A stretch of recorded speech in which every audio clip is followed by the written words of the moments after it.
Hello, friends, and welcome to episode 535 of the Juicebox Podcast.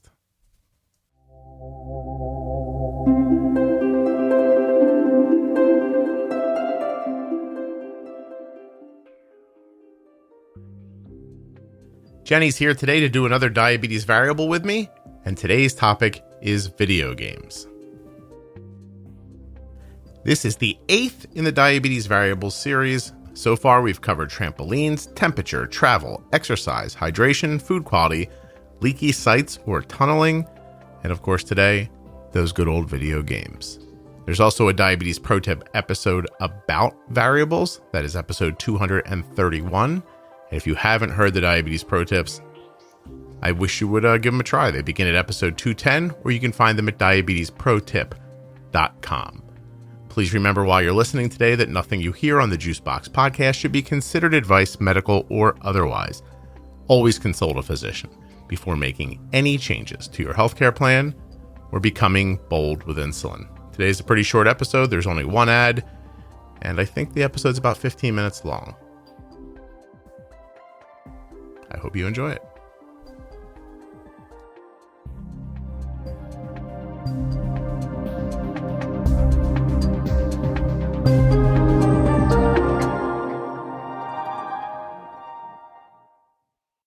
This show is sponsored today by the glucagon that my daughter carries, Gvoke HypoPen.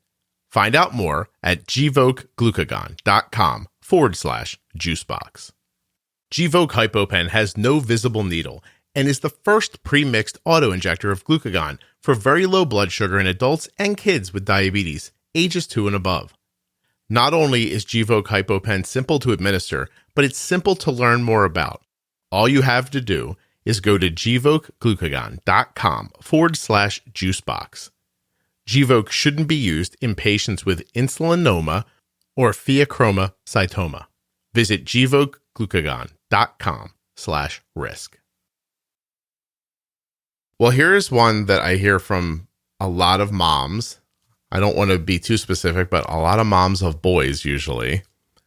My kid's blood sugar shoots up, and they don't just mean 40 or 50 points. They're talking about 200, 250 when they play video games. Is that adrenaline? That's adrenaline. People should know that. Yeah. And I think you're right in terms of video games and maybe the type of person who might be playing one video game versus another. Right. I like age-old, like Mario Brothers. I can guarantee my blood sugar was never going up when I was playing Mario Brothers with my brother as a child. Okay.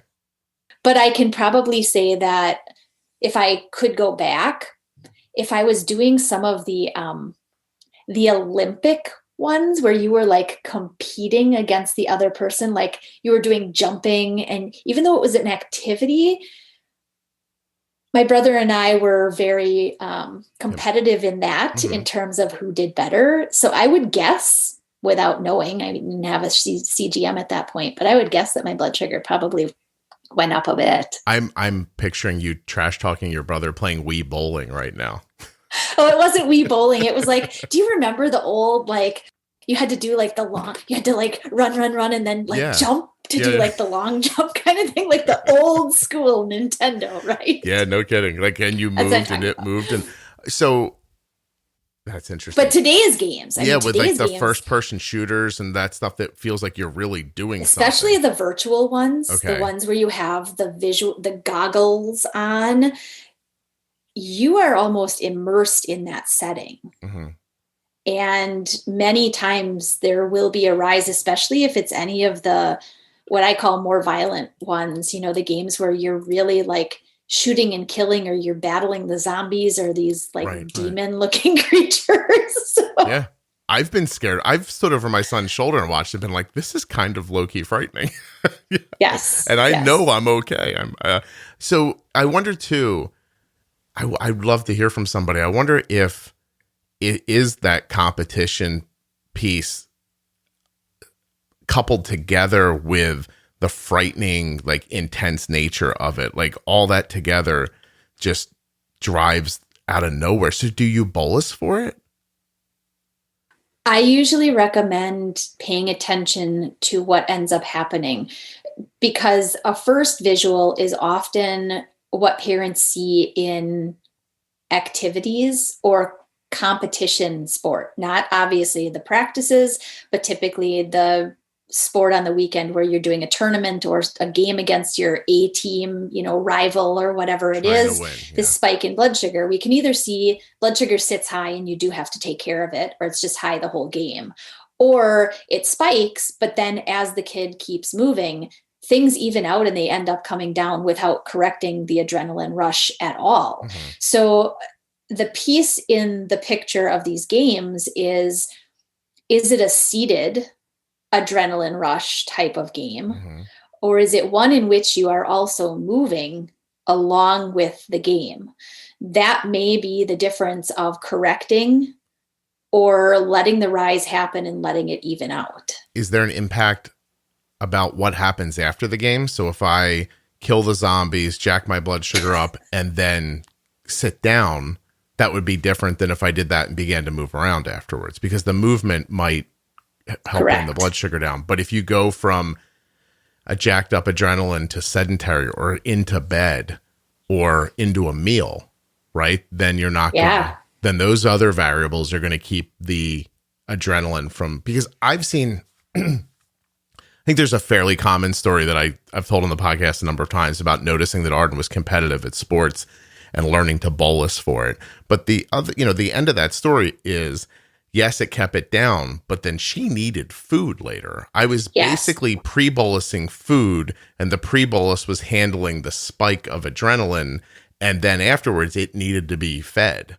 Right. It was like the end of that insulin action had to be taken care of. Yeah. The adrenaline bump in blood sugar was not enough. How do I mean this? The insulin, the amount of insulin I used was necessary to keep her blood sugar stable through the adrenaline. But as soon as the adrenaline was gone, there was still insulin left over, and it needed carbs. Right. Especially considering it's on the back end of exercise, which enhances insulin absorption for a couple of hours after in most cases. Right. Which is why Arden always got waffles after basketball. Mm. So it was like a nice little pre-planning thing. Like, it's a nice little we'll do trick. This and we'll do that. Listen, I used to do the same trick afternoon at high school. She'd get higher 12:30, 1:30, 2:30, but she was always hungry after school. So I was aggressive through that afternoon, knowing that there was going to be food right at 3:00. Right. And then that was one of the ways I was able to stay on top of that kind of blood sugar problem without causing a low later.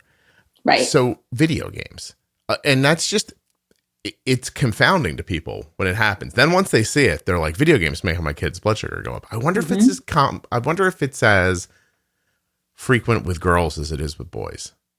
I would expect it depends on what their interest is. Yeah. A lot of the girls that I work with who are sort of in that like 8 to 12 range, where they're sort of getting into like the dance type of game or whatever it is, they're excited about doing it, but that's like exercise. Yeah, that's exercise. They're moving. And so their insulin needs actually obviously go down.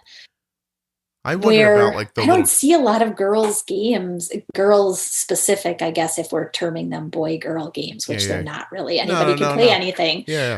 No, I mean, like, I wonder how many people who are girls are into like thrashing zombies in video games. It seems like I don't know. I'm using my own. I would guess that if there was a group of friends that was very interested in doing it all together, regardless whether they were boys and girls, they just wanted to hang out and they were all doing that. Yeah, they might do. Maybe. I just wonder if like internally in their brain, they have that same like kill it, stomp it, I'm amazing, let me win feeling. Like I want to hear from somebody who's got a little killer for a daughter. She's just outside, just running through things constantly, The warrior ninja child.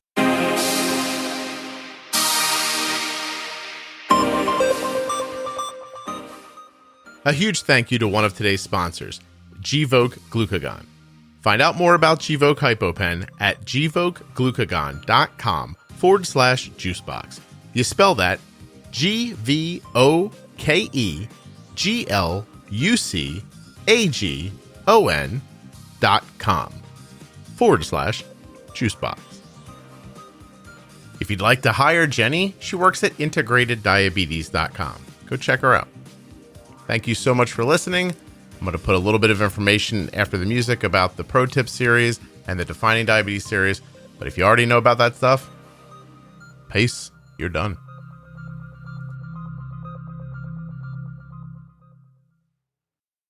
All right, guys, there's some series within the podcast that are about management. I mean, you're listening to one now, Variables. But there's also the Defining Diabetes series, which goes over jargon, tools, ideas. But there's also the Diabetes Pro Tip series. And I want to read you just one piece of feedback that I got from a Facebook user just a couple of weeks ago. It said, I've been listening to the podcast since May of 2019 when my son was diagnosed. Without all of your help, advice, tips, education, we wouldn't be where we are now. A1C in the 5s this last year. Brought it down from 11.3 at diagnosis. No food restrictions. And I swear my child doesn't even know he has diabetes half of the time. That's from Christine. I could read you hundreds and hundreds more, but instead, I would just like it if you checked out the Diabetes Pro Tip episodes. I've tried to make them easy for you to get to because I realize there's so many episodes in the podcast. So you can go to juiceboxpodcast.com and at the top, just click on Diabetes Pro Tip. Actually going to make sure I'm telling you the right way. Juiceboxpodcast.com, Diabetes Pro Tip will take you right to it. Or there's a direct link, diabetesprotip.com. At diabetesprotip.com, you'll have access to all of the Pro Tip episodes. So you can write down the numbers and go find them in your podcast player or just listen to them there online. Doesn't matter. You'll also have access to the Defining Diabetes series. Please, just check them out. They're very worth your time. I saw a mention of the podcast in one of the Dexcom groups I follow on Facebook. The Pro Tip series is filled with such great information. Thank you. For someone who has been living with diabetes for 30 plus years, I wish I had been more proactive in finding this information sooner. I'm going to recommend this to my endo. I'd love it if you could be the next person to leave a review like that. And I think you could if you just check out the Pro Tip series. I don't know how many episodes there are at this point, maybe 20. You can listen to them at your leisure. They're absolutely free. The whole podcast is always free. I don't think it would take you that long. And I do think they'd really be valuable for you. So I hope you check them out. Thank you so much for listening, for sharing the show with others, and for downloading it in your podcast apps that I'm positive you're subscribed in. Please tell me you're subscribed in your podcast apps, please. Thank you. If you don't know what a podcast app is and you want one, go to juiceboxpodcast.com or diabetesprotip.com. There's links to the most popular ones. They're all free. You should not have to pay for a podcast app. Google Podcasts, Spotify, Apple Podcasts, Pandora, Apple Music, Android. It's an endless list of ways you can listen. You can basically listen anywhere that you get audio.